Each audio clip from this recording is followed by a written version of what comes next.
کہ وہ جو حضور صلی اللہ علیہ وسلم کی ذات عالی کے جسم اطہر سے نکلنے والے مبارک اعمال سے ناآشنا ہے، نا واقف ہے، وہ جہالت میں ہے اور اندھیرے میں ہے۔ یہ ہمارا ایمان اور یقین ہونا چاہیے، اور یہ حقیقت ہے۔ بے شک آپ ان کے معاشروں کے اندر جا کر دیکھیں، چھوٹی چھوٹی باتوں کے اندر دیکھیں، آپ کو معلوم ہوتا اپنے بڑوں کا ان کو ذرا برابر بھی کوئی لحاظ نہیں ہے، کوئی تمیز نہیں ہے، کوئی عزت اور احترام نہیں۔ یقین کر، میں خود دیکھا اپنی آنکھوں سے ایک مرتبہ اٹلی کے ایک شہر روم میں ایک ٹرین کے اندر مجھے موقع ملا،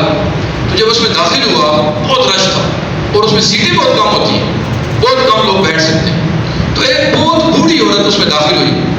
اب ہمارا تو یہ الحمدللہ بڑوں نے تربیت کی ہے، جب کوئی بڑا آ جائے اس کو بیٹھنے کی جگہ دو، تو وہ تربیت کا حصہ بن گئی۔ تو نہ چاہتے ہوئے بھی یوں ہی وہ سامنے میرے آئی تو میں ایک دم کھڑا ہوں، یعنی میرے جسم پر بھی کنٹرول نہیں تھا کہ میں بیٹھا رہتا، اور مجھ سے رہا نہیں گیا، میں کھڑا ہو گیا۔ آپ یقین جانیں اس ڈبے کے اندر جتنے لوگ تھے سب نے مجھے اتنی حیرت بھری نظروں سے دیکھا کہ پتہ نہیں اس نے کون سا گناہ کر دیا۔ اور تو اور اس بوڑھی عورت جس کے لیے میں کھڑا ہوا تھا اس کی آنکھوں میں بھی حیرت تھی، حیران تھی وہ عورت کہ یہ سے کیا کرتی، یہ کیوں کھڑا ہوا۔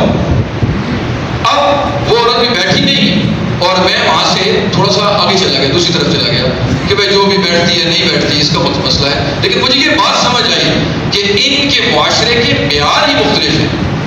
معیار ہی مختلف ہے۔ جیسے کہتے ہیں نا پرکھنے کا معیار،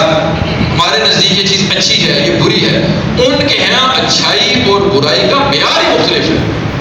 معیار ہی مختلف ہے۔ وہ معیارات ہی نہیں ہیں جو ہمیں حضور صلی اللہ علیہ وسلم سے ملے ہیں، جو ہمیں صحابہ سے ملے ہیں، ان معیارات سے وہ ناواقف ہیں، بالکل ناواقف۔